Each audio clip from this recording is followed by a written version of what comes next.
It was a dark and stormy night, and I was driving down a deserted highway in the middle of nowhere. The rain was coming down in sheets, and I could barely see a few feet in front of me. My gas gauge was hovering just above empty, but I thought I could make it to the next gas station. As I drove on, the storm seemed to get worse. The wind was howling, and the rain was pounding against the windshield. I started to feel a sense of unease creeping over me, but I tried to shake it off.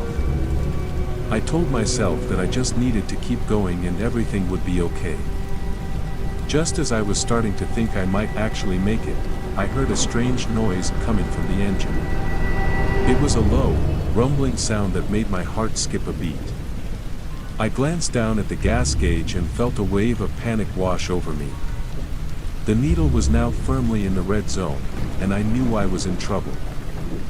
I frantically searched for any sign of a gas station, but there was nothing but darkness and rain outside. My mind raced as I tried to figure out what to do. Should I keep going and hope for the best, or should I pull over and wait for help? I knew I didn't have much time to decide. I made the split-second decision to keep going, hoping against hope that I would stumble upon a gas station before it was too late. But as I continued to drive, the engine sputtered and coughed, and then finally came to a stop. I was out of gas. Panic set in as I realized the gravity of my situation. I was alone, stranded in the middle of nowhere, with no one around to help me. The storm raged on outside, and I felt a chill run down my spine as I realized just how vulnerable I was. I sat there in the darkness, the only sound the howling wind and the pounding rain. Suddenly, a chilling sensation ran down my spine. I had a feeling that I was being watched. I scanned the area around me, but there was nothing but shadows and the relentless storm.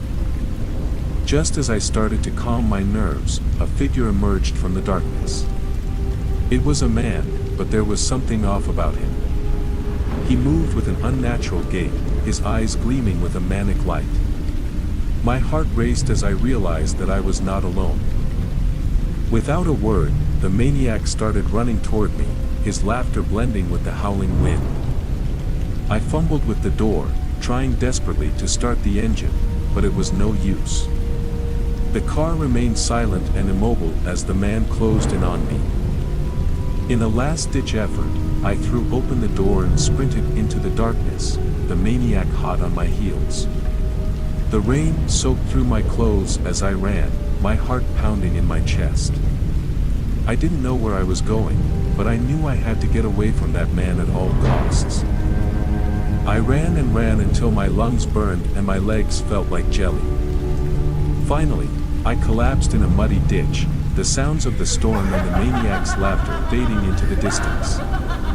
I didn't know if I had escaped or if he was still out there, waiting for me.